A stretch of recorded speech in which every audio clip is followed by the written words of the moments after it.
سيدنا وحبيبنا محمدا عبده يصلون على النبي يا أيها الذين آمنوا صلوا عليه وسلموا تسليما اللهم صل وسلم على سيدنا محمد وعلى آله وأصحابه وأزواجه وأهل بيته أجمعين. محترم بھائیوں اور خواتین اسلام، سب سے پہلے میں اور آپ حمد بیان کرتے ہیں ثنا، تسبیح، پاکی اور کبریائی اس ذات کی جو اکیلی اس پوری کائنات کی خالق، مالک اور رازق ہے. کروڑوں درود اور کروڑوں سلام بھیجتے بھی ہیں اور اللہ سے یہ دعا اور درخواست کرتے ہیں کہ وہ نازل فرمائے برکتیں اور رحمتیں میرے اور آپ کے نبی حضرت محمد مصطفیٰ صلی اللہ علیہ وسلم کی آمد کے حوالے سے، آپ کی ولادت کے حوالے سے، آپ کی پیدائش کے حوالے سے اور آپ کے لفظ میلاد بھی ایک بولا جاتا ہے، اس کا معنی بھی پیدائش ہوتا ہے، اس کا معنی بھی پیدائش ہی ہوتا ہے. اس حوالے سے مجھے اور آپ کو آج کچھ سمجھنا بھی ہے، سننا بھی ہے، جاننا بھی ہے، دیکھنا بھی ہے، کیونکہ میری اور آپ کی نجات، میری اور آپ کی دنیا کے اندر بھی فلاح اور میری اور آپ کی آخرت کے اندر بھی فلاح کا بہت بڑا عمل دخل اس بات کے اوپر ہے کہ میں اور آپ حضرت محمد مصطفیٰ صلی اللہ علیہ وسلم کے دنیا میں آنے کو دیکھیں، آپ کی دعوت کو دیکھیں، آپ کے پیغام کو دیکھیں، آپ کی سیرت کو دیکھیں، آپ کے کردار کو دیکھیں، آپ کی گفتار کو دیکھیں اور آپ جس طرف بلاتے ہیں اس بلاوے کو سنیں اور اس کے اوپر کان دھریں اور اس کے اوپر عمل کریں. لہٰذا یہ جو بات کریں گے آپ صلی اللہ علیہ وسلم کی آمد اور سیرت کی، تو یہ بات محض کہانی نہیں ہوگی، یہ بات محض قصہ نہیں ہوگا، یہ بات صرف واقعات نہیں ہوں گے، بلکہ اس بات کے اندر میری اور آپ کی فلاح کا دار و مدار ہے. مجھے اور آپ کو سمجھنے اور سننے اور اس پر عمل کرنے کا ایک پروگرام ہے، سارے کا سارا موجود ہے اس میں.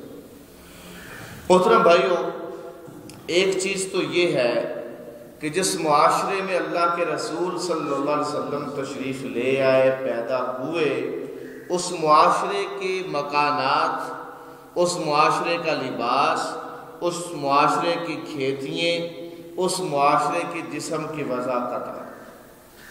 ایک چیز یہ ہے، ایک چیز ہے اخلاق، کردار، عمل، اور ایک چیز ہے پیغام، ایک چیز ہے منزل.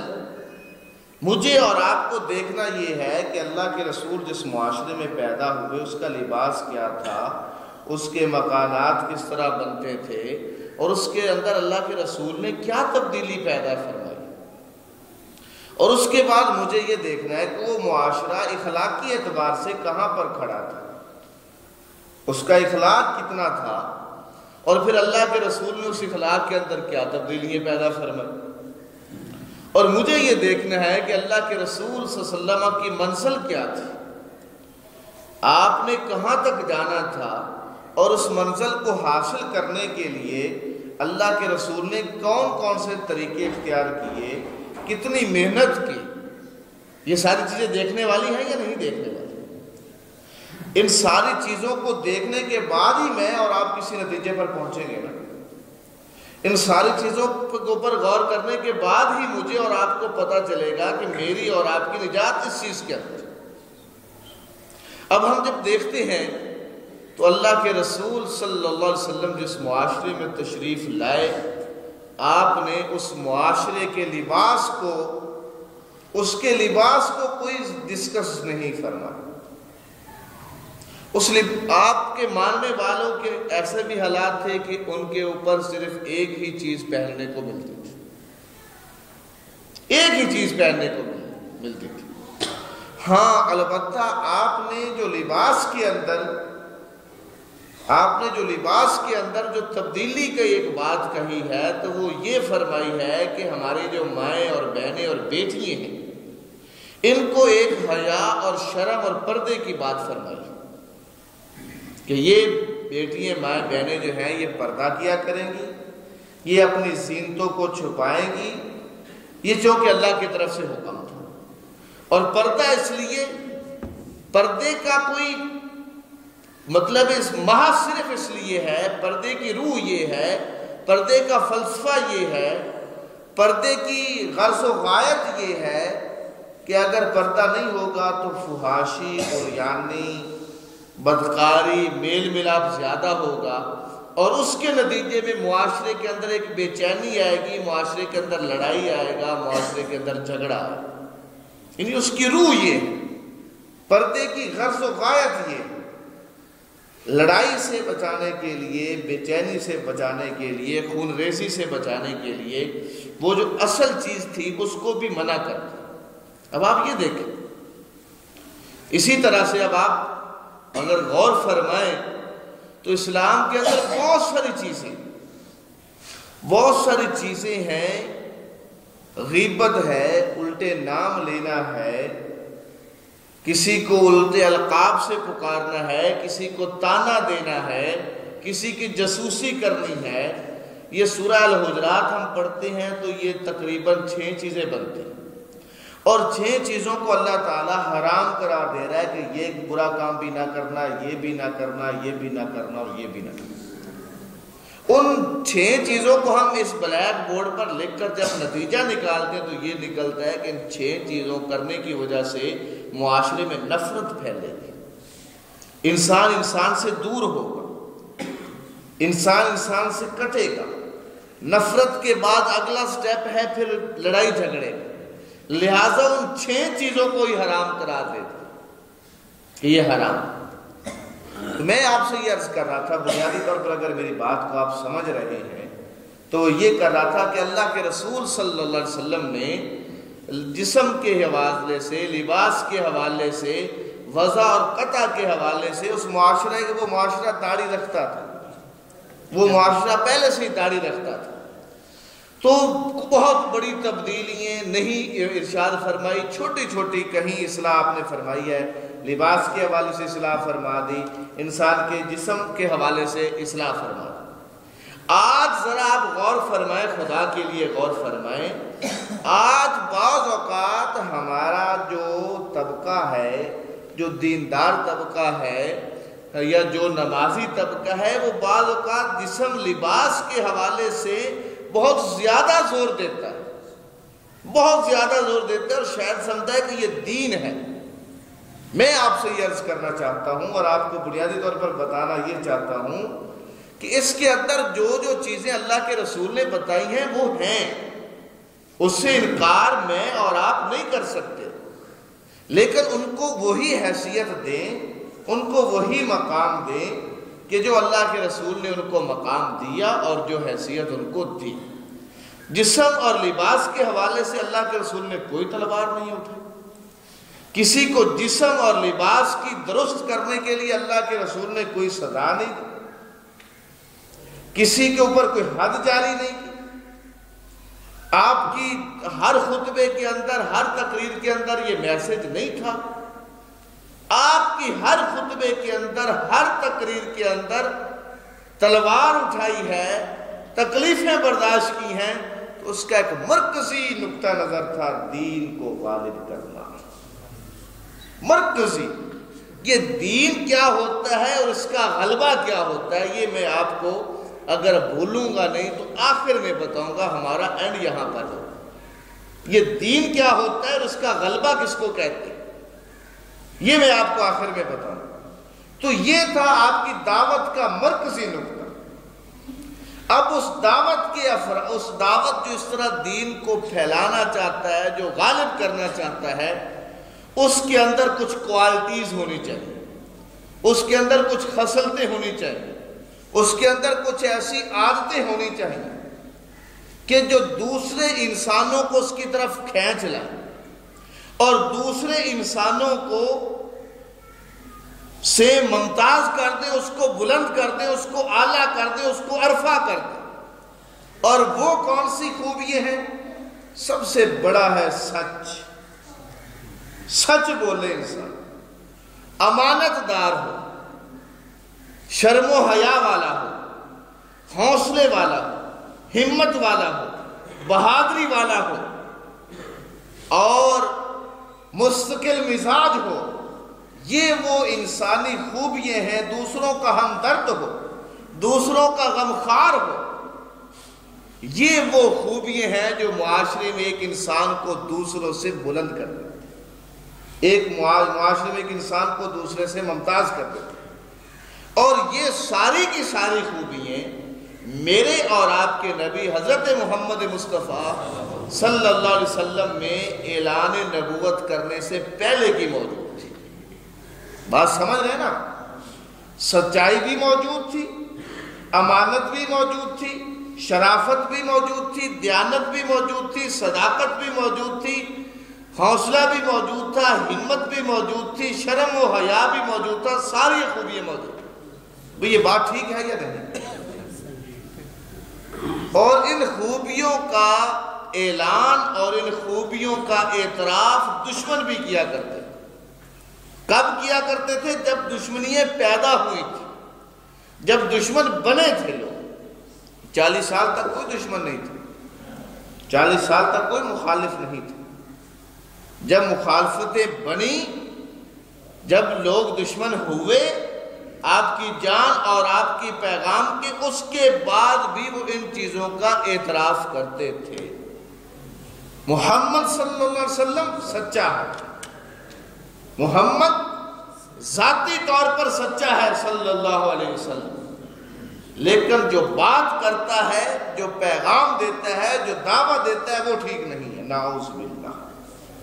کافر یہی کہتے تھے نا، کافر یہ تو نہیں کہتے تھے کہ اس کو ہم جانتے ہیں، یہ تو شروع میں نعوذ باللہ جھوٹ بولتا ہے، ایسا تو نہیں کہتے تھے۔ نہیں، یہ سچا ہے، پہاڑی پہ چڑھے ہیں، آواز دی ہے، قبیلے کو بلایا ہے، کہا ہے کہ میں کہوں کہ اس طرف لشکر آ رہا ہے، سب نے کہا ہم مان لیں گے، آپ سچے جو ہیں، آپ کی زبان سے ہمیشہ سچ نکلا ہے، آپ سچے ہیں، مان لیں گے۔ لیکن جب کہا کہ اب میری دعوت یہ ہے، میرا پیغام یہ ہے، کہا اس کو نہیں مانا۔ بات سمجھ گئے نا؟ خوبیوں کا اعتراف کرتے تھے، ان چیزوں کا وہ اعتراف کرتے تھے، لیکن میرے محترم بھائیوں وہ آپ کے پیغام کو نہیں مانتے تھے۔ دوسری سیرت یہ ہے، دوسرا سٹیپ یہ ہے کہ میں اور آپ حضرت محمد مصطفیٰ صلی اللہ علیہ وسلم کی خوبیوں کے حوالے سے دیکھیں کہ آپ کے اندر کون کون سی خوبیاں تھیں، اور وہ مجھے اور آپ کو اپنانی ہیں۔ میری اور آپ کی نجات ان خوبیوں کے اندر موجود ہے۔ پھر ان خوبیوں کے حوالے سے قرآن نے بھی اور احادیث نے بھی زور دیا کہ اے مسلمانوں یہ تم اپناؤ، چھوڑا نہیں ہے، باز نہیں رکھا۔ میں نے جسم سے بات کی شروع کی، میں نے لباس سے بات شروع کی، میں نے داڑھی سے بات شروع کی ہے، میں نے مونچھوں سے بات شروع کی۔ وہاں ایک اپنا حساب موجود ہے، وہاں کسی چیز پر زور ہے، کسی پر نہیں ہے، کسی کو لازم قرار دیا، کسی کو لازم قرار نہیں دیا۔ آپ اس ساری باتوں کو سمجھتے ہیں۔ یہ ایک ٹوپی ہے، یہ ایک داڑھی ہے، ایک مونچھ ہے، ایک یہ شلوار ہے، ایک قمیض ہے، ایک دھوتی آپ پہنتے ہیں، یہ ساری چیزیں اپنی جگہ پر موجود ہیں۔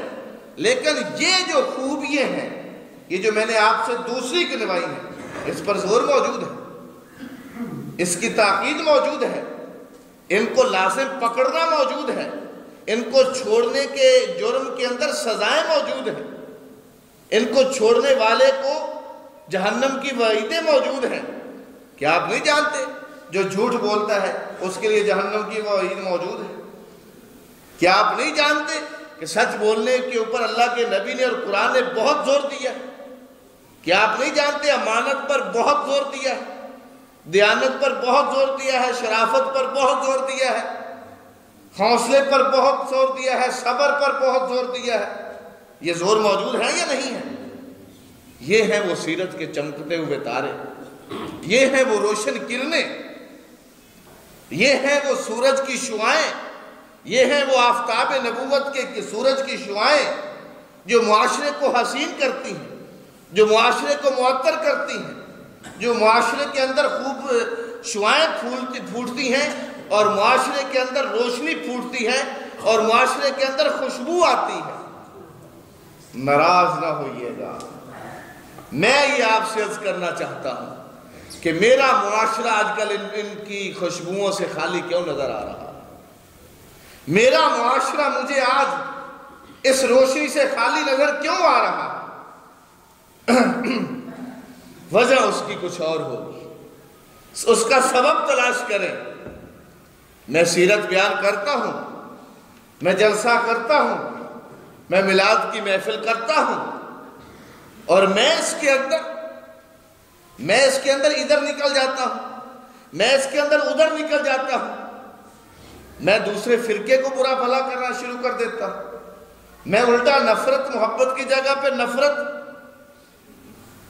لوگوں کو متنفر کرنا شروع کر دیتا ہوں، لوگوں کو دور بھگانا شروع کر دیتا ہوں. ارے میرے محترم بھائی، نام کی اندر کوئی حد نہیں ہے، نام کے اندر کوئی بہت بڑی چیز بھی نہیں ہے.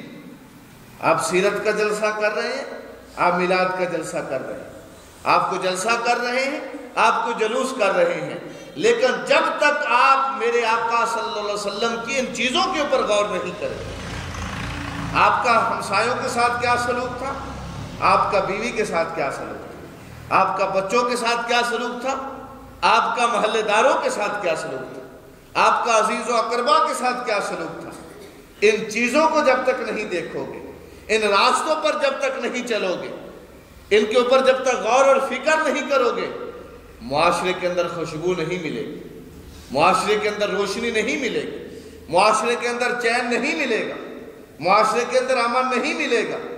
معاشرہ وہی معاشرہ جس کا قرآن نقشہ کھینچتا ہے. سوئے تو نہیں ہے نا، جاگ رہے ہیں نا، قرآن اس کا نقشہ کھینچتا ہے.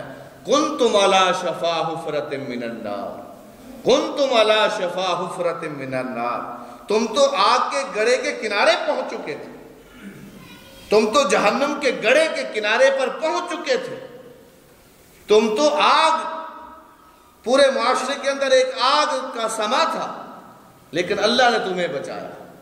اللہ نے اپنے کتاب کو بھیجا، اللہ نے اپنے رسول کو بھیجا، اس نے تمہیں بچایا.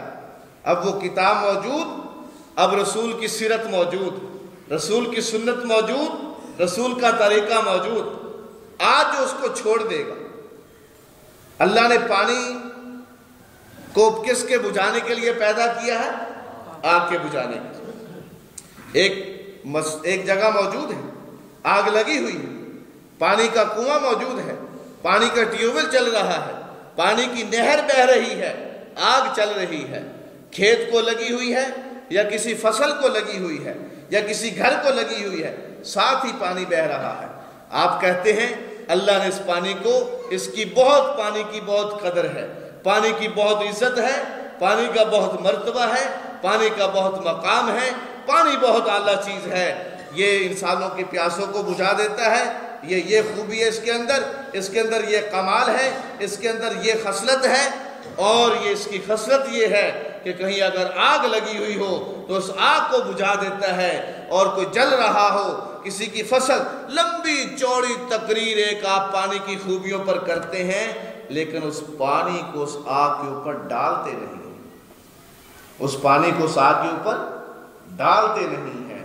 تو آپ ایمانداری سے بچائیں کہ آپ کی اس تقریر سے، آپ کے ان خوبیاں بیان کرنے سے، آپ کے شور سے کیا وہ آگ بجھ جائے گی؟ وہ یہ سن کر مان لے گی کہ بھائی تو صحیح کہہ رہا ہے، میں لو ابھی بجھی، تو پانی کی خوبیاں بیان کر رہا ہے کہ یہ پانی بجھا دیتا، لو میں ابھی بجھ گئی، ہو جائے گا ایسا؟ اللہ کے بندو، آج مجھے بھی آپ نے کہہ دیا اور میں بھی یہ بیان کر رہا ہوں، اور آپ سنتے بھی رہتے ہیں کہ اللہ کے رسول صلی اللہ علیہ وسلم اس انسانیت کو تباہی سے بچانے آئے تھے، صداقت کے راستے پر ڈالنے آئے تھے، شرافت کے راستے پر ڈالنے آئے تھے، امانت اور دیانت کے راستے پر ڈالنے آئے تھے۔ یہ جلسے بھی ہوتے ہیں، یہ تقاریر بھی ہوتی ہیں، لیکن یہ تقریروں اور جلسوں سے کام چلے گا نہیں جب تک میں اور آپ اس پر عمل نہیں کریں۔ یہ صحیح بات ہے یا غلط بات ہے؟ یہ ہے وہ کام جو مجھے اور آپ کو کرنا ہے۔ یہ کس طرح سے کرنا ہے؟ یہ آیا ہے، ایک سید غلام حسین آیا، اس نے تقریر کی، آپ نے اس کو تقریر پر داد دے دی، آپ نے کہا بہت اچھی بات کی، بہت اچھی گفتگو کی، اور اس کے بعد وہ چلا جائے گا، اور جانے کے بعد جو ہے کام ہو جائے گا۔ اس طرح کام نہیں ہوگا۔ اس دعوت کو سنیں، اس پیغام کو سنیں۔ آپ میں سے ہر آدمی اس قابل ہے۔ آپ جو اللہ نے مجھے صلاحیت دی ہے، جو مجھے زبان دی ہے، جو مجھے سوچ دیا ہے، جو مجھے پاؤں دیے ہیں، جو مجھے ہاتھ دیے ہیں، یہ آپ کے پاس بھی موجود ہے۔ شاید کہ بعض افراد آپ میں سے تعلیم کے میدان میں مجھ سے آگے ہوں گے، بعض افراد آپ میں سے دولت کے میدان میں مجھ سے آگے ہوں گے، بعض شرافت کے میدان میں آگے ہوں گے، بعض لوگ جو ہیں وہ تقوی کے میدان میں آگے ہوں گے، لیکن یہ کام ہم سب کریں گے تو معاشرے کے اندر روشنی آئے گی، معاشرے کے اندر خیر آئے گی، معاشرے کے اندر بھلائی آئے گی۔ قرآن میں بھی صداقت، شرافت، امانت، دیانت پر بہت زور دیا گیا ہے، اور اس کے بولنے والے کے لیے بہت جنت کی بشارت ہے۔ آپ اپنے نکاح کو یاد کریں۔ آپ کا ایک نکاح ہوا تھا اور مولوی صاحب نے ایک آیت پڑھی تھی، یا ایھا الذین آمنوا اتقوا اللہ وقولوا قولا سدیدا۔ آپ کو یاد نہیں ہو؟ وقولوا قولا سدیدا، سچی بات کہو، یصلح لکم اعمالکم، اپنے اعمال کی اصلاح کرو، اپنے اعمال کو درست کرو۔ یا ایھا الذین آمنوا اتقوا اللہ وکونوا مع الصادقین، خود بھی تقوی اختیار کرو، متقی بنو، پرہیزگار بنو، لیکن سچے لوگوں کا ساتھ بھی دیا کرو، سچائی کو منظم بھی کیا کرو، سچائی کی ایک قوت بھی بناؤ، سچائی کی ایک طاقت بھی بناؤ۔ سچائی جب تک منتشر رہے گی ہوگی سچائی، کہا اس کو سچائی جائے گا، لیکن اس کی قوت نہیں بنے گی، اس کی طاقت نہیں بنے گی۔ یہاں ایک پانی ہے، ایک پانی سے آگے آپ 20 کھالے نکال دیں تو وہ 20 کھالے میں پانی ہوگا یا نہیں ہوگا؟ وہ 20 کھالوں میں پانی ہوگا، لیکن وہ 20 کھالے اگر مل جائیں گے، اکٹھے ہو جائیں گے تو ایک نہر کی شکل بنتی ہے یا نہیں بنتی؟ اور نہروں کا پانی مل جائے تو ایک دریا کی شکل بنتی ہے یا نہیں بنتی؟ اور دریا مل جائے تو ایک ٹھاٹھے مارتا ہوا سمندر ہوتا ہے یا نہیں ہوتا؟ تو جو سمندر کے اندر موجود ہے اس کو بھی پانی آپ کہیں گے نا، جو دریا کے اندر موجود ہے اس کو بھی پانی کہیں گے، جو نہر کے اندر موجود ہے اس کو بھی پانی کہیں گے، اور جو کھالے میں موجود ہے اس کو بھی پانی کہیں گے۔ لیکن وہ پانی اور ہے، اس کی اس وقت ہیبت اور ہے، اس کی اس وقت تک وہ دہشت اور ہے، لیکن جب وہ ٹھاٹھے مارتا ہوا سمندر بنتا ہے تو اس کی ہیبت اور ہوتی ہے۔ سچائی ہے، آپ کے پاس ہوگی، امانت ہے، آپ ہوں گے، آپ شریف ہیں، آپ امین ہیں، آپ دیانتدار ہیں، لیکن اپنی شرافتوں، اپنی امانتوں کو، امانتدار لوگ، شریف لوگ، اچھے لوگ جب تک اکٹھے نہیں ہوتے تو شرافت کا ایک روپ نہیں قائم ہوتا، امانت کا ایک روپ قائم نہیں ہوتا، امانت کا ایک نظام سسٹم نہیں بنتا۔ اس لیے ان شرافتوں کو اکٹھا بھی ہونا۔ بات سمجھ رہے ہیں نا میرے بھائی؟ یہ نہیں سمجھ، فائدہ پھر ہی پہنچے گا معاشرے کو، یہ سورج کی کرنیں پھر ہی آگے پھوٹیں گی۔ اس کے بعد مجھے اور آپ کو اللہ کے رسول صلی اللہ علیہ وسلم کی ان سیرتوں کے اوپر غور کرتے ہوئے، اللہ کے رسول صلی اللہ علیہ وسلم کی ان چیزوں پر غور کرتے ہوئے، یہ اپنانے والی چیزیں ہیں جس پر اللہ نے بہت زور دیا ہے۔ اور آپ کو شاید آپ کے علم میں ہو یہ بات کہ جب اللہ کے رسول صلی اللہ علیہ وسلم سے پوچھا گیا کہ اللہ کے رسول مسلمان بزدل ہو سکتا ہے؟ آپ نے فرمایا ہاں ہو سکتا ہے۔ پوچھا گیا مسلمان جھوٹا ہو سکتا ہے؟ آپ نے فرمایا مسلمان جھوٹا نہیں ہو سکتا۔ ٹھیک ہے نا؟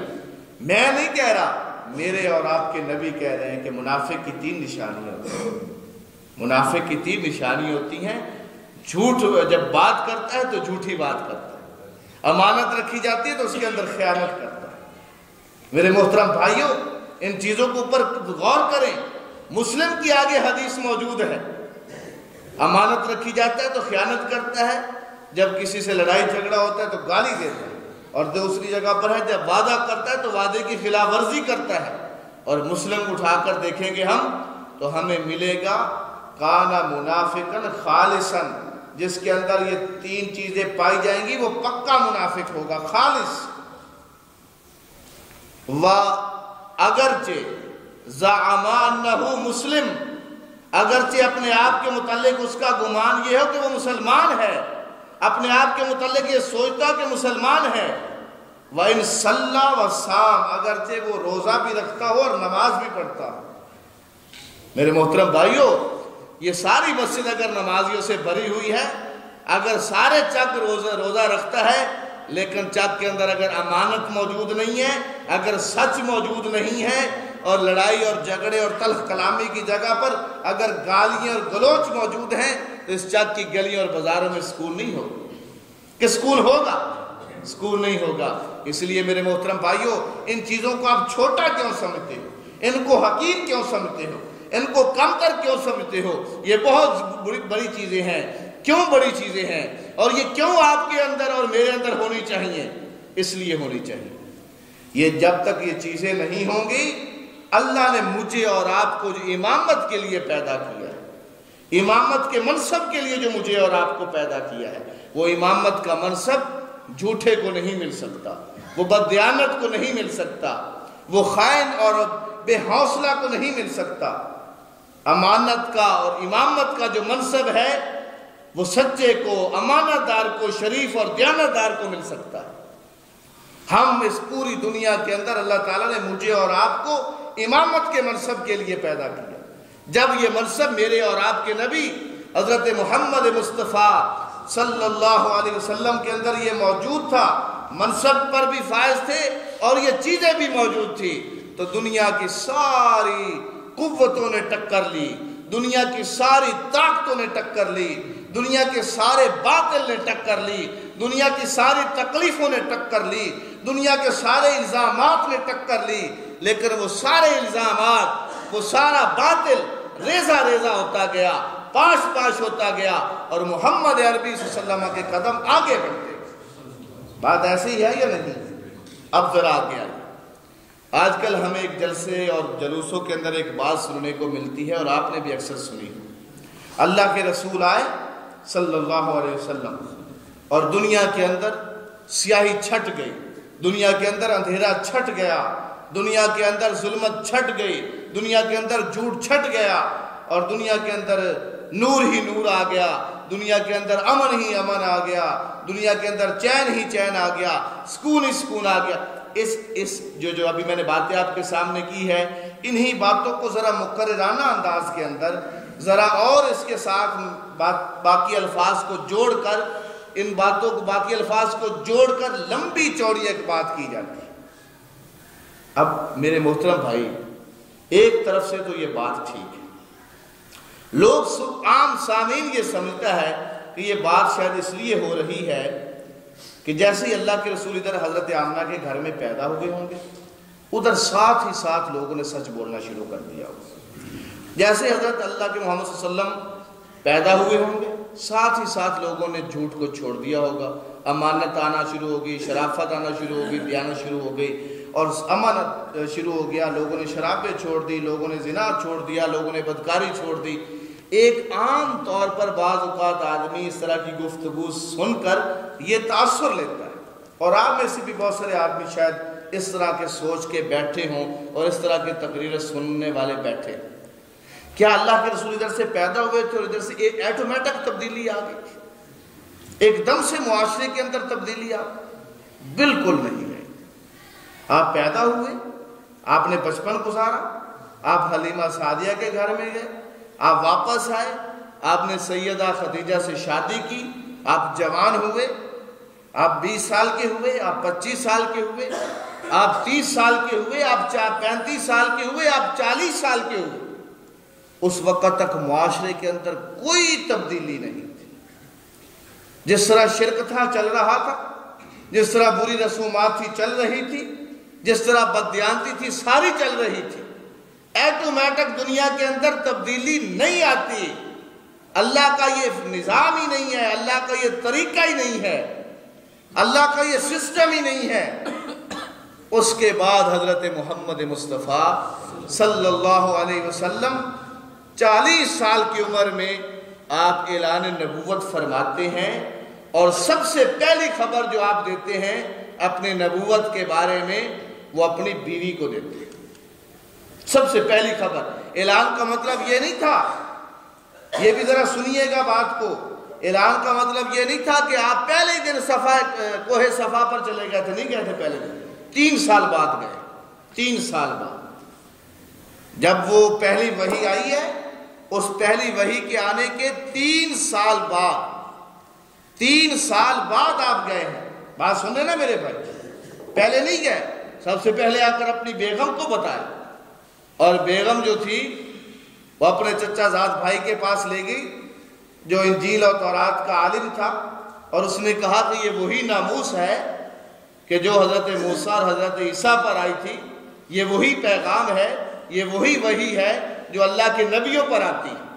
بات سمجھ رہے ہیں نا میری آپ؟ اس کے بعد آپ کی زوجہ آپ کے اوپر ایمان لے آئی، پھر حضرت بکر صدیق کے سامنے یہ معاملہ ہے، وہ بھی ایمان لے آئے، آپ کے غلام جو تھا، آپ کا جو خادم تھا، وہ بھی ایمان لے آیا، اور بچوں میں سے حضرت علی المرتضیٰ بھی ایمان لے کر آئے، اور پھر ایسا ایسا خفیہ دعوت یہ شروع ہوئی ہے، یہ حضرت عثمان بن عفان تک پہنچی ہے، حضرت عثمان بن مظعون تک پہنچی ہے، اور دیگر چند صحابہ تک پہنچی ہے۔ 20 تعداد ہوئی ہے، 3 سال تک 20 مسلمان ہوئے، اور جب 20 مسلمان تھے تو پورے مکے کے اندر وہی نظام چل رہا تھا، وہی سسٹم چل رہا تھا، وہی کچھ ہو رہا تھا جو پہلے ہو رہا تھا، بس بات یہ تھی کہ ان 3 افراد کو پتہ چل گیا تھا کہ یہ محمد صلی اللہ علیہ وسلم اللہ کے رسول ہیں، یہ پتہ چل گیا تھا، جو وحی آتی تھی اس کے مطابق وہ ایمان لاتے جاتے تھے،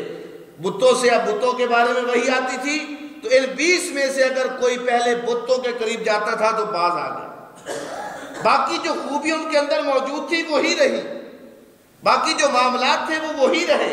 مثلا اگر ان میں سے کوئی شراب پیتا تھا تو اس وقت شراب سے وہ باز نہیں آیا تھا، شراب تو مدینے میں آ کر حرام قرار پائی تھی، شراب تو مدینے میں آ کر حرام قرار پائی تھی۔ زکوٰۃ اس وقت فرض نہیں ہوئی تھی، یہ نہیں تھے کہ وہ 20 آدمی زکوٰۃ دینا شروع کر دی تھی، زکوٰۃ تو فرض ہی نہیں ہوئی تھی، زکوٰۃ تو مدینہ میں آ کے فرض ہوئی، نماز ابھی فرض نہیں ہوئی تھی، حج ابھی فرض نہیں ہوا تھا، روزہ بھی فرض نہیں ہوا تھا، روزہ تو مدینہ میں آ کر فرض ہوا۔ یہ کوئی بھی عبادت نہیں کرتے تھے، وہ 20 کے 20 صرف اللہ کے رسول پر اور اللہ وحدہ لا شریک پر ایمان رکھتے تھے اور بتوں سے دور رہتے تھے۔ بات سمجھ گئے آپ؟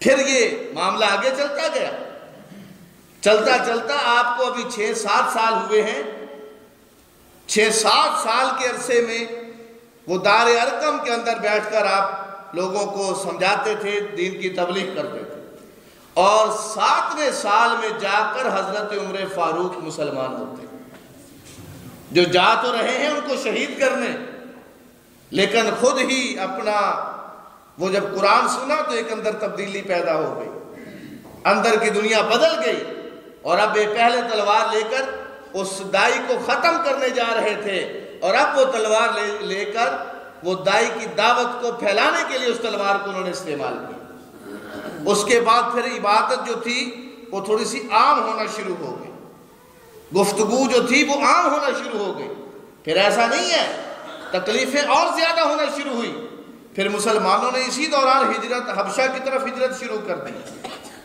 پھر اسی دوران اللہ کے رسول کو، یہ حضرت عمر فاروق کے ایمان لانے کے بعد شیب ابی طالب کے اندر اللہ کے رسول معصور ہوئے، یہ ایمان لانے کے بعد ہے، شیب ابی طالب کے اندر 3 سال معصور رہے ہیں، 3 سال، اور وہاں سے جب نکلے ہیں تکلیفیں کم ہونا شروع نہیں ہوئی، تکلیفوں پہ تکلیفیں، پھر مسلمان حبشہ کی طرف ہجرت کر رہے، پھر اللہ کے رسول طائف کا سفر کر رہے، پھر طائف سے سفر پر جب واپس آتے ہیں تو بڑے پریشان ہیں، ایک کافر، یہ شاید ہم بات بیان نہیں کرتے ہوتے، پتہ نہیں کیوں نہیں بیان کرتے ہوتے، ایک کافر کے باغ میں آ کر آرام کرتے ہیں، اور کافر کہتا ہے کہ اے محمد صلی اللہ علیہ وسلم میں تجھے اپنی پناہ دیتا ہوں اور میری پناہ کے اندر آپ مکہ میں داخل ہوں، آپ کو کوئی جو ہے نا وہ ہاتھ نہیں لگائے۔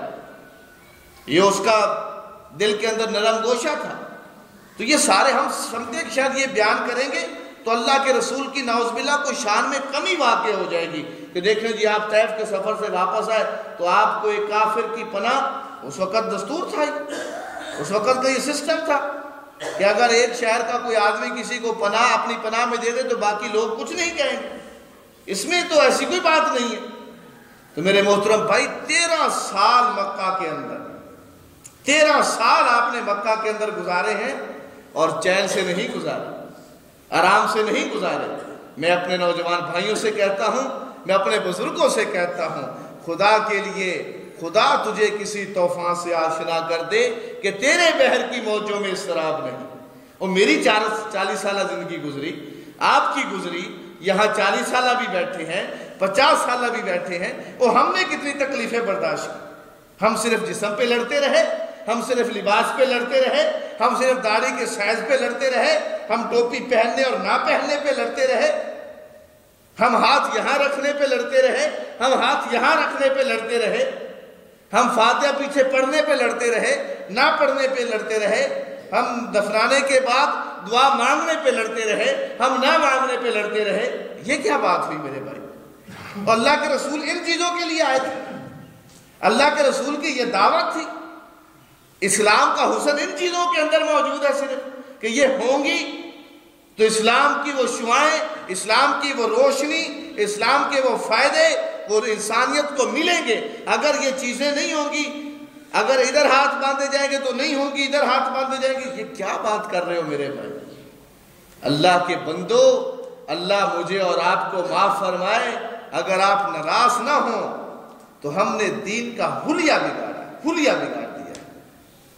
آپ کو پتا ہے مکہ کے جو کافر تھے، جو مشرک تھے، وہ کس پر اپنے آپ کو سمجھتے تھے؟ دین ابراہیمی پر سمجھتے تھے، دین ابراہیمی پر کہتے تھے ہم دین ابراہیمی کے اوپر۔ لیکن آپ کو پتا ہے ننگے کعبہ کا طواف کرتے تھے، یہ دین ابراہیمی تھا؟ نہیں تھا۔ آپ کو پتا ہے بت انہوں نے خود کعبہ میں رکھے ہوئے تھے، یہ دین ابراہیمی تھا؟ نہیں تھا۔ لیکن ان کا گمان یہی تھا کہ وہ دین ابراہیمی پر چل رہے، مشق کر دیا تھا انہوں نے دین کو، حلیہ بگاڑ دیا تھا دین ابراہیمی کا۔ بہت سارے کام ایسے تھے کہ جو اللہ کے رسول صلی اللہ علیہ وسلم نے برقرار رکھے، مثلا عرفات اور مشعل حرام، یہاں کافر بھی جاتے تھے اور اللہ کے رسول بھی وہاں جاتے تھے۔ اس طرح کے کچھ معاملات تھے، اکا دکا چیزیں کچھ ایسی موجود تھی جو دین ابراہیمی والی تھی، یعنی حج کے معاملے میں یا کسی اور معاملے میں۔ نکاح کے حوالے سے ہو گئے، نکاح کا طریقہ اور تھا، لیکن ایک نکاح کا ایک کنسپٹ موجود تھا، نکاح کا ایک تصور موجود تھا، طلاق کا ایک تصور موجود تھا، یہ ساری چیزیں موجود تھی، لیکن بہت مسخ ہو چکی تھی۔ آج اللہ کا فضل ہے کہ قرآن موجود ہے، حدیث موجود ہے، ہم دین کو مسخ کرنے کی، شیطان ہمیں پوری کوشش کراتا ہے کہ ہم دین کو مسخ کر دیں، لیکن پھر بھی دین کی اصل قرآن میں موجود ہے، پھر بھی دین کی اصل حدیث میں موجود ہے۔ پھر ہم ان کو طویلات، تشریحات، فرقہ واریت کے اندر ہم نے دین کا آدھا، کم از کم آدھا دین ہم نے مسخ کر کے رکھا ہوا۔ وہ چیزیں کہ اگر آپ کو اختلاف ہے تو کوئی حرج والی بات نہیں ہے، لیکن ان چیزوں کو دین بنا کر پیش کرنا، ان چیزوں کو اس حیثیت میں پیش کرنا کہ اللہ کے رسول آئی صرف انہی چیزوں کے لیے تھے اور یہی چیزیں ہوں گی تو معاشرے میں مسلمانوں کو برتری حاصل ہوگی، معاشرے میں اسلام کو برتری حاصل ہوگی، معاشرے میں انسانیت، مظلوم انسانیت کی مدد ہوگی۔ بالکل یہ غلط بات ہے، غلط تصور ہے، یہ دین کی مسخ شدہ شکلیں ہیں جن چیزوں کو ہم نے دین بنایا ہوا۔ آؤ میرے محترم بھائیوں، اللہ کا ہم پر احسان تھا، ہم اس احسان کو سمجھیں کہ آج بھی قرآن و سنت محفوظ موجود ہیں اور ان کی حفاظت کا ذمہ اللہ نے لیا۔ 13 سال آپ نے تکالیف برداشت کی دین کو غالب کرنے کے لیے، میں نے اور آپ نے کتنی تکلیفوں کو برداشت کی ہیں، میری اور آپ کی زندگی کے اندر کتنی تکلیفیں موجود ہیں۔ اب ذرا سنیں، اس کے بعد اللہ کے رسول مدینہ تشریف لاتے ہیں، ہجرت ہو جاتی ہے، دو سال تک جنگ بدر تک 2 سال تک ابھی بھی مسلمانوں کے اوپر چاروں طرف سے ان کو مصیبتیں اور آلام ہی ہیں۔ اس کے جنگ بدر کی فتح کے بعد مسلمانوں کو کچھ حوصلہ ملتا ہے، مسلمانوں کو کچھ ہمت ہوتی ہے، لیکن اس کے ساتھ ہی اگلے سال جنگ احد ہو جاتی، اس میں ایک بظاہر شکست ہو جاتی ہے، اور اس شکست کی وجہ سے وہ پھر حوصلے کے اندر کمی پیدا ہونا شروع ہو جاتی، لوگ چہمگوئیاں شروع کر دیتے، پھر کفر سارا چڑھ دوڑنے کی کوشش کرتا ہے، جنگ عذاب ہوتی ہے۔ 10 سال کے اندر پھر اللہ کے رسول صلی اللہ علیہ وسلم، ابھی 9 سال ہوئے ہیں تو 9 سال کے اندر مکہ بھی فتح ہو جاتا ہے، طائف بھی فتح ہو جاتا ہے، خیبر بھی فتح ہو جاتا ہے، یہ سارا علاقہ فتح ہو جاتا ہے، اور پھر مدینے سے اور عرب سے چن چن کر لوگ مدینہ آتے ہیں اور کہتے ہیں کہ اللہ کے رسول ہم مسلمان ہوتے ہیں۔ کیوں آتے ہیں؟ اس لیے کہ انہوں نے جان لیا کہ اب جو قوت ہے وہ اسلام کے پاس ہے، اب جو طاقت ہے وہ سارے کے سارے مخلص نہیں ہوتے تھے، وہ بعض اوقات ڈر کر آتے تھے، وہ خوف کی وجہ سے آتے تھے، وہ سارے کے سارے مخلص نہیں ہوتے تھے۔ آپ کو پتہ ہے مسیلمہ جس کو ہم مسیلمہ کذاب کہتے ہیں، یہ مسیلمہ بھی آیا تھا، اس کے اپنی قوم کا وفد بھی لے کر آیا تھا، لیکن وہاں پر پہنچا اور باقی لوگ سب مسلمان ہو گئے۔ اس نے اللہ کے رسول کے سامنے شرائط رکھی، اس نے کہا میں بھی مسلمان ہوتا ہوں، لیکن یہ ہے کہ میرا اس نبوت کے اندر کوئی حصہ میرا رکھے، یہ کم از کم یہ نہیں تو آپ اتنا تو لکھ کر جائیں کہ آپ کے جانے کے بعد میرا حصہ ہوگا اس میں سے۔ اللہ کے رسول اس کی گفتگو سن کر حیران۔ اب یہ سارے کے سارے لوگ جو تھے، جو دوسرے اس کے ساتھ آئے تھے، انہوں نے کہا جی ٹھیک ہے ہم مسلمان ہوتے ہیں، وہ بظاہر مسلمان ہو کر گئے تھے، وہ جو لوگوں نے زکوٰۃ سے انکار کیا تھا وہ مسلمان ہو کر گئے ہوئے تھے، لیکن وہ تربیت اور وہ ذہن کے اندر کس چیز نے ان کو مسلمان کیا تھا؟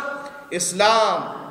عرب کے اندر 10-15% مسلمان ایسے تھے کہ جو مخلص تھے، جنہوں نے کمٹمنٹ کر لی تھی، جو بالکل نظریاتی تھے، جو فکری تھے، جنہوں نے اپنی اچھی طرح سے فکر اور سوچ اور تجربے اور تحقیق کی بنیاد پر اسلام کو قبول کیا تھا۔ ناراض نہ ہوئیے گا، میں نے کہا کہ اس چک کے بہت سارے لوگ جو ہیں اچھے لوگ ہیں، دین سے محبت کرنے والے لوگ ہیں، دین پسند لوگ ہیں۔ میں ابھی بھی کہتا ہوں کہ یہ چک کے لوگ دین سے محبت کرنے والے ہیں اور دین کو پسند کرنے والے ہیں، لیکن ناراض نہ ہوئیے گا، اس میں سے شاید اگر آپ اس ٹائم 200 بیٹھے ہیں تو 200 میں سے شاید 20 لوگوں نے بھی اسلام کی سٹڈی، اسلام کی ریسرچ اور دلی اور فکری اور نظریاتی طور پر اسلام کو قبول نہ کیا۔ ورنہ اگر کیا ہوا تو آگ کیوں نہیں لگ رہی؟ وہ جو حضرت ابوبکر صدیق کے اندر آگ بھڑکی تھی، وہ جو عمر فاروق کے اندر آگ بھڑکی تھی، وہ جو تلواروں کے سائے میں لے جاتی تھی، وہ جو گردنیں کٹوانے پر ابھارتی تھی، وہ آگ کیوں نہیں بھڑک رہی؟ کیا کفر ختم ہو گیا؟ کیا ظلم ختم ہو گیا؟ کیا دین پاکستان کے اندر غالب آ چکا؟ کیا یہاں سب کو حقوق مل رہے ہیں؟ یہاں سب مسلمان عزت سے رہ رہے ہیں؟ دین پھیل چکا ہے؟ اس کا مطلب یہ ہے کہ وہ اس طرح سے ہم مسلمان ہوئے نہیں۔ بھی بات غلط تو نہیں ہو رہی نا؟ اللہ کے بندو، میں آپ سے یہ عرض کرتا ہوں کہ آپ اس چک کے اندر، آپ اس یونین کونسل کے اندر، آپ اس پاک پتن کے اندر اور آپ اس عارف والا تحصیل کے اندر اگر صرف 2 سے 3 ہزار افراد نظریاتی طور پر اسلام کو سمجھیں اور اپنے دل کے اندر وہی آگ بھڑکائیں تو آپ پورے پاک پتن ضلع کے اندر اسلام کو غالب کر سکتے ہیں، اسلامی قوتوں کو غالب کر سکتے ہیں، لیکن ضرورت ہے صبر کی۔ اب یہ تھا میرے محترم بھائیوں وہ دین، یہ تھی وہ منزل، یہ تھا وہ مقام جہاں پر اللہ کے رسول نے جا کر سٹے کرنا تھا، اور وہ تھا دین کا غلبہ۔ آپ نے حج فرمایا، نکلے ہیں مسلمان سینکڑوں کی تعداد میں، اور آئے ہیں جنگ بدر میں آئے ہیں 313، احد میں آئے ہیں 700، بیعت رضوان میں موجود ہیں 1400، اور اس کے بعد حج کرنے گئے ہیں 2000، فتح مکہ کرنے گئے ہیں 10,000، لیکن جب 9 ہجری کے اندر جب حجت الوداع ہو رہا ہے تو 1 لاکھ موجود ہے۔ 1,00,000 مسلمان موجود ہے. یہ بڑھ رہی تھی. جب منزل مل گئی، جب منزل تک پہنچ گئے تو فرمایا الیوم اکملت لکم دینکم، آج تمہارے رب نے تمہارا دین تم پر مکمل کر دیا. یہ ہے وہ منزل، یہ تھا وہ دین کا مکمل ہونا. یہ ہے وہ مکمل دین. کون سا مکمل دین؟ جس کے اندر عدل ہوتا ہے، جس کے اندر امن ہوتا ہے، جس کے اندر چین اور سکون ہوتا ہے. یہ ہے وہ دین جو اللہ کے رسول نے مکمل کیا تھا. میں آپ کے سامنے بات عرض کرنا چاہتا ہوں. ابھی اللہ کے رسول مکہ میں موجود ہیں، کعبے کے ساتھ ٹیک لگا کے بیٹھے ہیں. صحابی رسول آتا ہے، آ کر عرض کرتا ہے اللہ کے رسول جسم کو اٹھا کر دیکھ لیں. بخاری کی حدیث سنا رہا ہوں، ذرا غور سے سنیے. جسم کو اٹھا کر دیکھ لیں، کافروں نے دہتے ہوئے انگاروں پر لٹایا. یہ جسم کی چربی پگھل کر یہ پگھلتی تھی، یہ انگاروں کو بجھاتی تھی اور پھر جا کر انگارے ٹھنڈے ہوتے تھے. یہاں بلال بھی موجود تھا جس کو تپتی ہوئی ریت پر لٹایا گیا تھا، جس کے سینے پر پتھر ڈالے گئے تھے. یہاں آل یاسر بھی موجود تھی. اللہ کے رسول کافروں نے بہت زیادتی کی ہے. اللہ سے دعا کریں اللہ تعالیٰ اپنی مدد فرمائے. اب ذرا سنیں اللہ کے رسول نے ان کو کیا جواب ارشاد فرمایا. فرمایا میرے صحابی، ہم سے پہلے جو دیندار لوگ تھے، جو دین کی طرف بلاتے تھے، جو داعیان حق تھے، ان کے جسم پر تو لوہے کی کنگیاں چلائی جاتی تھی. یہ چمڑا اتر جاتا تھا، یہ گوشت جو تھا وہ قیمہ بن کر، بوٹیاں بن کر نیچے گرتا تھا. ان کو تو کھڑا کر کے ان کے جسم کے اوپر سے تلوار سے ان کی گردنیں اڑا دی جاتی تھی. لہٰذا پہلی بات میں ارشاد فرمایا کہ صبر کرو، ہمت سے کام لو، حوصلے سے کام لو. جو حق کے دائی ہوتے ہیں ان کو یہ تکلیفیں برداشت کرنی پڑتی. اگلی بات آپ نے ارشاد فرمایا، اے میرے صحابی سن لے میری بات کو، یہ میرا دین غالب ہوگا. میرا دین کیا ہوگا؟ غالب ہوگا. ایک آدمی صنعاء سے چلے گا، حضرموت تک سفر کرے گا، اس کو اللہ کے علاوہ کسی کا ڈر نہیں ہوگا. خدا کے لیے یہ بات کہاں بیٹھ کر کر رہے ہیں؟ مکہ میں بیٹھ کر کر رہے ہیں. کب کر رہے ہیں؟ جب مکہ میں رہنے والے لوگوں کو ہی خوف ہے، جب مکہ میں رہنے والے لوگوں کو ہی ڈر ہے، جب مکہ میں رہنے والے لوگوں کی جان محفوظ نہیں ہے، جب ان کا ایمان بھی محفوظ نہیں ہے، جب ان کا مال بھی محفوظ نہیں ہے، جب ان کے چوک محفوظ نہیں ہے، جب ان کے چوراہے محفوظ نہیں ہیں. یہ آپ مکہ میں بیٹھ کر بات کر رہے ہیں جب کوئی ابھی امن نہیں تھا. ابھی انسانوں کا ڈر تھا، انسانوں کا خوف تھا پوری انسانیت کو. لیکن ایک ٹائم آیا، اللہ کے رسول کی بشارت پوری ہوئی، اللہ کے نبی صلی اللہ علیہ وسلم کی خوشخبری پوری ہوئی، آپ کی پیشین گوئی پیری ہوئی. ایک ٹائم آیا جب اللہ کے رسول پورے مکہ اور پورے مدینہ اور پورے عرب کے اندر، حجاز کے اندر ایک اسلامی قانون چھوڑ کر گئے، ایک عادلانہ نظام چھوڑ کر گئے. اور اس اسلامی قانون اور عادلانہ نظام کو حضرت ابوبکر صدیق نے چلایا، حضرت عمر فاروق نے چلایا، حضرت عثمان غنی اور علی المرتضیٰ نے چلایا. تو پھر حضر سے چلا اور حضر موت تک گیا، صنعاء سے چلا اور حضر موت تک سوار جاتا تھا. اس کو اللہ کے علاوہ کسی کا ڈر نہیں ہوتا. اس کو پتا تھا کہ معاشرے کے اندر کوئی چور نہیں ہے، معاشرے کے اندر کوئی ڈاکو نہیں ہے، معاشرے کے اندر کوئی لوٹنے والا نہیں ہے. کیوں نہیں ہے بھائی؟ اس لیے کہ سب لوگوں کو ان کے حقوق مل رہے ہیں، اس لیے کہ سب لوگوں کو ان کے حقوق مل رہے ہیں، سب لوگوں کو عدل مل رہا ہے، سب لوگوں کو امن مل رہا ہے، سب لوگوں کو چین اور سکون مل رہا ہے. جب معاشرے کے اندر سب لوگوں کو عدل، امن، چین، سکون ملے گا تو کوئی چوری اور ڈاکہ نہیں کرے گا. میری بات کو آپ نے سنا ہے، سن تو لیا، ذرا آپ سمجھ بھی لیں. اللہ کے رسول نے فرمایا یہ دین ہے کہ جب معاشرے کے اندر عدل ہو، جب معاشرے کے اندر امن ہو، جب کسی کو کسی کا ڈر اور خوف نہ ہو، یہ دین ہے. یہ اللہ کے رسول نے فرمایا یہ دین ہے.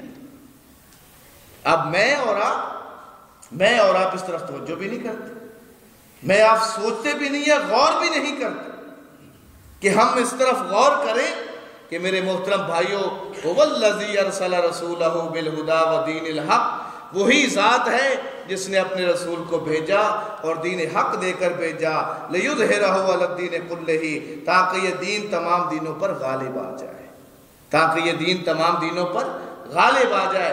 ارے دین کا غلبہ کب ہوتا ہے؟ جب اللہ کے رسول مکہ میں تھے تو کیا دین کا غلبہ تھا؟ جب اللہ کے رسول جنگیں لڑ رہے تھے تو دین کا غلبہ نہیں تھا۔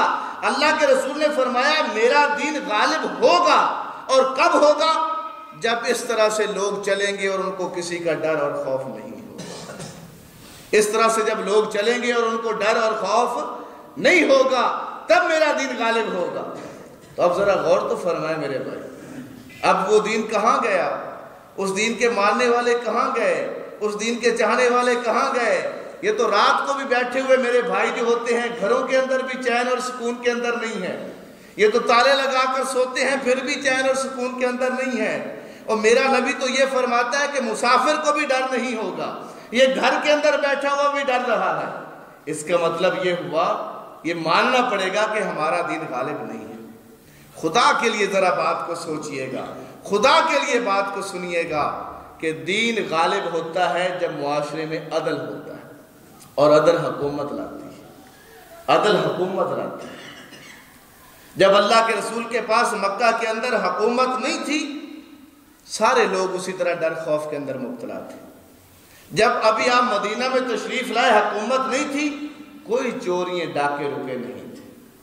جب مدینہ کے اندر آپ نے جنگیں لڑی، ایک اسلامی حکومت قائم کی، اسلامی قوانین کو قائم کیا اور لوگوں کو ان کا حق دیا، لوگوں کو ان کا حق دیا، تو مکہ کے اندر بھی، مدینہ کے اندر بھی اور پورے عرب کے اندر عدل بھی آیا اور امن بھی آیا۔ آپ لوگ امن کے تلاشی ہیں، آپ لوگ چین چاہتے ہیں، سکون چاہتے ہیں، عدل چاہتے ہیں، تو معاشرے کے اندر آپ کو وہ دین لانا ہوگا، دین کی روح کو سمجھنا ہوگا۔ آج معاشرہ بہت بے چینی کا شکار ہے، بدامنی کا شکار ہے، بہن بھائیوں کی عزتیں محفوظ نہیں ہیں، ہمارے ایمان محفوظ نہیں ہے۔ خدا کے لیے اس معاشرے کی تلاش کیجیے، اس معاشرے کے قیام کے لیے جد و جہد کیجیے۔ وہ معاشرہ کب آئے گا؟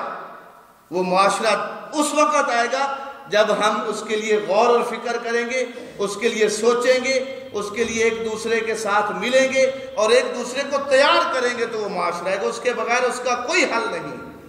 کتنے لوگ تیار ہیں؟ سب سے آسان کام ہے آج دنیا کے اندر، سب سے آسان۔ آج مصر کے اندر 20 لاکھ لوگ نکلے ہوئے ہیں، کھاتے ہیں، گولیاں بھی کھاتے ہیں، ڈنڈے بھی کھاتے ہیں، آنسو گیس بھی کھاتے ہیں، پھر بھی نکلے ہوئے ہیں۔ ابے پاکستان کے اندر تو سب سے آسان کام ہے کہ آپ نیک اور لوگ، نیک اور صالحین کو ووٹ کی پرچی دے دے جائے، اچھے لوگوں کو، اللہ کے دین کو قائم کرنے والوں کو ووٹ کی پرچی دے دیں۔ یہ بھی ہم ڈر اور خوف کی وجہ سے نہیں دیتے، لالچ کی وجہ سے نہیں دیتے، طمع کی وجہ سے نہیں دیتے، مسلک کی وجہ سے اچھے لوگوں کو نہیں دیتے، برادری کی وجہ سے اچھے لوگوں کو ہم آگے نہیں لے آتے۔ سب سے آسان کام آگے تو بہت بڑی بات ہے، وہ جنگیں، وہ قربانیاں، وہ محنت، وہ کوشش، وہ جد و جہد، اس کے لیے تو معاشرے کو بھی تیار کرنا بہت زیادہ ضروری ہے۔ یہ جو چھوٹا سا کام ہے یہ بھی ہم نہیں کر سکتے، اس لیے نہیں کرتے کہ ہمیں دین کی صحیح سمجھ نہیں، ہمیں اللہ کے رسول کے سیرت کی صحیح سمجھ نہیں۔ ہم سمجھتے ہیں کہ شاید اللہ کے رسول صرف داڑھی رکھانے کے لیے آئے تھے، ہم سمجھتے ہیں کہ شاید اللہ کے رسول صرف ٹوپی پہنانے آئے تھے، ہم سمجھتے ہیں کہ شاید اللہ کے رسول صرف جو ہیں وہ نماز پڑھانے کے لیے آئے تھے، اللہ کے رسول صرف زکوٰۃ، روزہ اور نماز کی بات کرنے آئے تھے۔ ہمارے یہ تصور ہی نہیں ہے کہ اللہ کے رسول ایک پورا نظام لے کر آئے تھے، اللہ کے رسول ایک پورا سسٹم لے کر آئے تھے، اور وہ سسٹم تب آئے گا جب ہم اس طرح سے اپنے آپ کو سوچیں گے، غور کریں گے۔ اور پھر ضروری نہیں ہے ہر حال میں کہ آپ ووٹ ہی، اگر آپ ایسے لاکھوں لوگ پیدا ہو جائیں جو نظریاتی طور پر، تو آپ بھی نکل سکتے ہیں، آپ بھی گولیاں کھا سکتے ہیں، یہ بدر بن سکتا ہے پاکستان، یہ احد بن سکتا ہے پاکستان، یہ کربلا بن سکتا ہے پاکستان، یہاں بھی قربانیاں دی جا سکتی ہیں، یہاں بھی جانوں کا نذرانہ دیا جا سکتا ہے، اور جانوں کا نذرانہ دیتے دیتے یہاں بھی دین کو غالب کیا جا سکتا ہے۔ لیکن اس کا آغاز تو کریں، اس کے لیے آج عزم کریں۔ کتنے میرے بھائی، کتنے ہیں میرے وہ بھائی جو آج بالکل صحیح طرح سے مسلمان بنیں گے اور صحیح طرح سے قرآن پڑھیں گے، صحیح طرح سے سیرت پڑھیں گے اور دوسرے مسلمان بھائیوں تک پیغام بھی پہنچائیں گے۔ یہ کرنے والا کام ہے یا نہیں؟ یہ کرنے والا کام ہے یا نہیں؟ وہی اللہ کے فضل سے جتنے لوگوں نے ہاتھ کھڑے کیے ہیں اور جتنے لوگوں نے خود ہی، میں نے تو یہ لفظ ہی نہیں کہتے کہ ہاتھ کھڑے کریں، میں کہتا ہوں کہ اگر آپ عملی طور پر کر لیں تو آپ کو میں لکھ کر دیتا ہوں کہ انشاءاللہ بہت جلد اس پاک پتن کے اندر انشاءاللہ انقلاب آ جائے گا، بہت جلد آ جائے گا، بہت جلد تبدیلی آ جائے گی۔ اللہ تعالیٰ، مجھے ٹائم کا احساس تھا میرے بھائیوں، مجھے 1:10 پہ کہا گیا تقریر شروع کرنی ہے اور 2:10 پہ ختم کرنا ہے، تو میں بالکل ٹائم کو دیکھ رہا تھا اور میں اپنے ٹائم پہ، بلکہ شاید 1 منٹ ابھی پڑا ہو تو اس سے پہلے ہی بات کو ختم کر رہا ہوں۔